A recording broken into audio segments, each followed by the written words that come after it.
Thank you very much. Excellencies, dear Executive Board of Maastricht University, dear Director of the Province of Limburg, dear colleagues, ladies and gentlemen. This autumn, war is coloring European history for the umpteenth time. But this autumn, we will also commemorate that World War I ended 104 years ago. According to the British historian Norman Davies, the outbreak of the First World War marks the beginning of a period of 75 years, the period during which Europe was divided by what Davies had called the longest of Europe's civil wars, lasting from 1914 until 1990. The longest of Europe's civil wars only ended in 1990 with the peace treaty with and regarding Germany. And it was this treaty that put an end to the Order of Yalta and Potsdam and reunited Germany. But there was more to it. The peace treaty of 1990 also laid the foundations for the end of the Cold War and the reunification of Europe.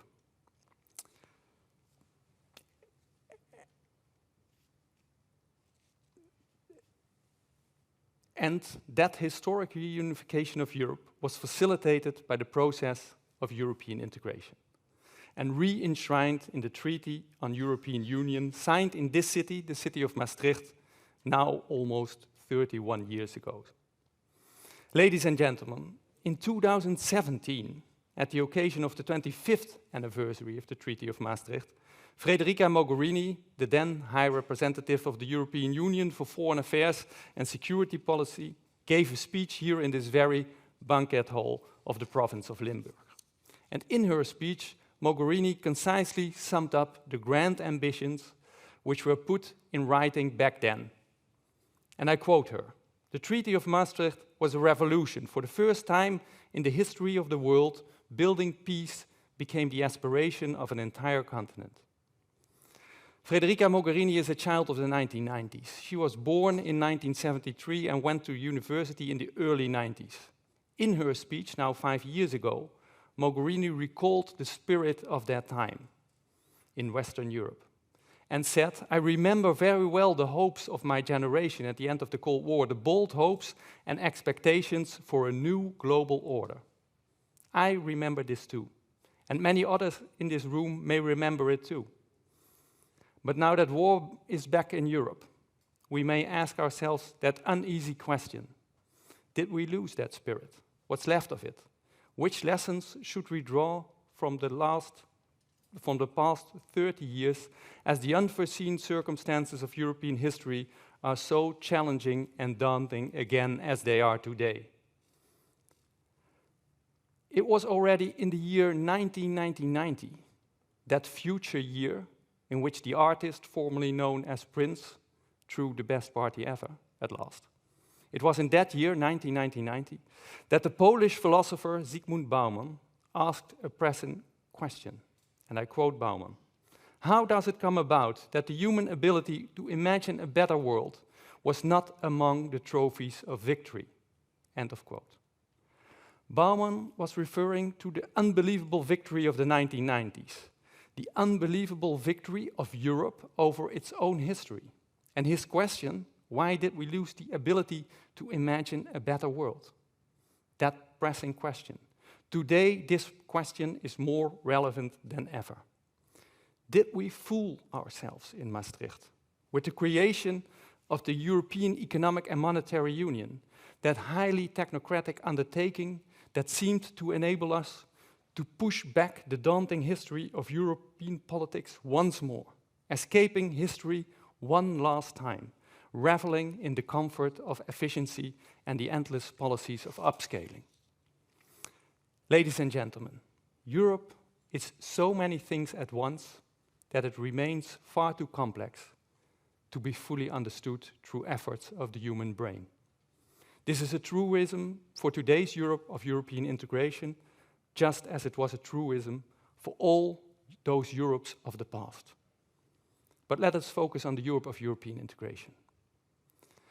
Some of the founders and shapers of this post-war Europe were among the first to fathom something of the endemic paradoxes at the very heart of contemporary Europe's history.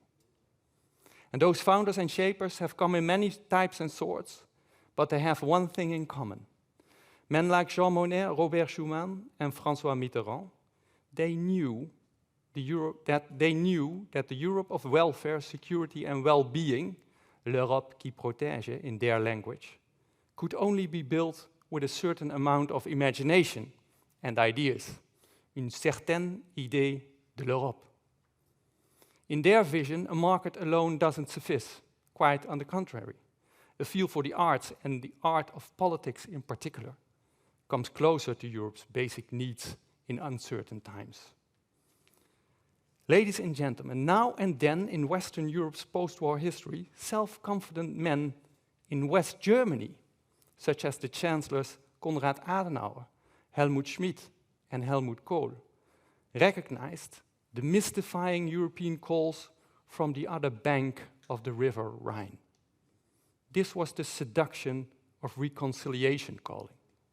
Its language wrapped in speeches and personal letters.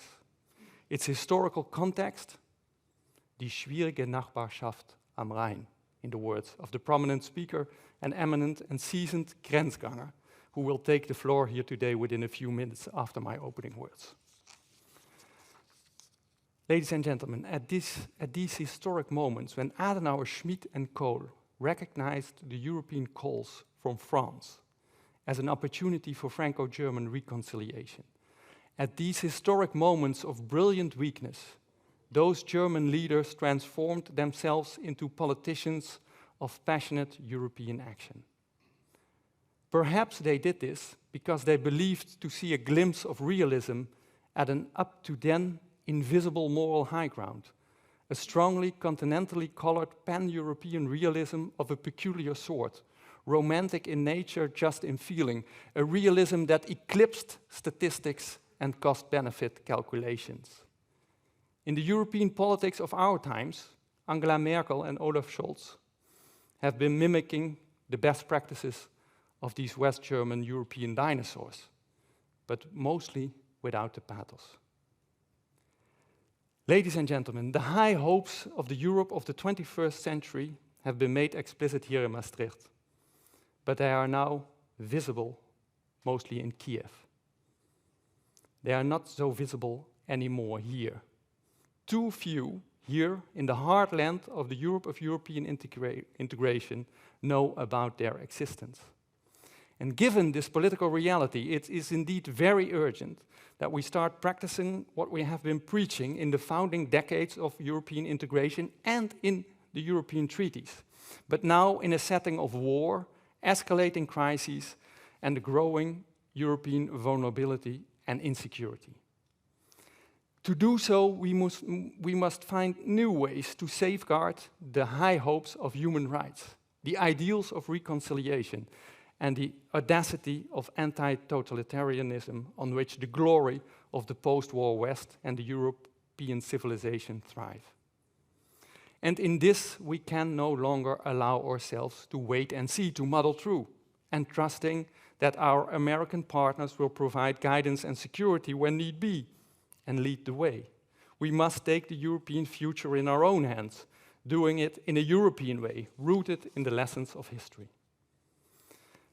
I now will end my opening words with a few thoughts on European Economic and Monetary Union, that mega project that was at the very heart of the Treaty of Maastricht and reconfirmed Franco-German friendship as the fundament of European integration in the post-Cold War era.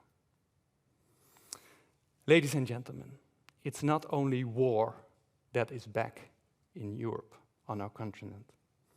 The same is true for poverty and hunger, although these two were never really away. Back in the 1940s and 1950s, the founders of European integration saw the Great Depression of the 1930s and the devastating inequality, nationalism, and racism it unleashed as a key cause of the horrific violence which had raped Europe during the Second World War. From this history of the 1930s, they drew a very important conclusion. And that conclusion is the battling of poverty in Europe had to be at the core of their mission. That mission which their American friends and partners summarized as building Europe. Building Europe, malgré tout. What we may have forgotten now is that in those days of the 1940s, the battle against poverty was also understood as a fight against unregulated capital markets.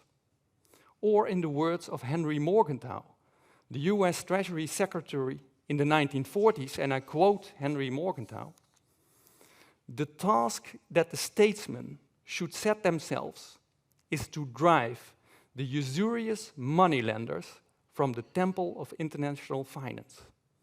The institutions of a new international order ought to be instruments of sovereign governments and not of private financial interests." End of quote. Early 1940s, Secretary of Treasury of the US, Henry Morgenthau. And indeed, capital controls would become the true and only backstop in the system of Bretton Woods that was created then and would serve as a securing framework in which the Europe of European integration could be built up, while winning the confidence of its people by a pan-Western social contract that has been characterized as Keynes at home, Smith abroad. This was a multilateral framework within which the solidarité de fait that Robert Schuman had promised when he proposed the European Coal and Steel Community in May 1950 could be delivered indeed. In the monetary union and the Eurozone of today, this essential part of the mission of building Europe, the battle against poverty, may be very relevant again. And the same might be true for the interlinked battle against monopoly and oligarchy, and the vested interests and inequalities they nourish. These battles have been at the center of the founding of European integration. It might be high time to re-recognize this part of contemporary European history. Maybe the Next Generation EU Fund, the EU Recovery Fund as it's also called, can be a first step in this direction, also developing the still mainly empty E of EMU, Economic Union. Ladies and gentlemen, it is exciting and important that the city of Maastricht and the province of Limburg, together with Maastricht University, seek ways to actively strengthen the scholarly academic work with regard to these very big and urgent questions for our Europe today. And that this effort has been recognized through the European Heritage Label, which was awarded to the Treaty of Maastricht in 2018. With today's conference and the two-day academic conference that will follow on Wednesday and Thursday, Maastricht University and its partners aim for the highest level of debate and discussion and strive for a better understanding of our Europe and its present and very pressing challenges. On behalf of all the organizers of today, it is wonderful, really wonderful, to welcome you all here to participate in this undertaking the coming days. Ladies and gentlemen, now it's a great honor and a pleasure to invite Professor Dr. Joachim Bieterlich to give the keynote lecture of today. Professor Bieterlich at the moment is Vice President of the Jacques Delors Institute, but he is also an illustrious man of action in the Europe of European integration. Bieterlich is a very experienced European diplomat and ambassador. And moreover, Joachim Bieterlich was at the epicenter of the coming about of the Maastricht Treaty, as a Zeitzeuge, as the year-long and most important political advisor in European affairs to Chancellor Helmut Kohl. May I invite you to come to the stage to deliver your keynote lecture of today, Professor Bieterlich, and may I thank you for your attention.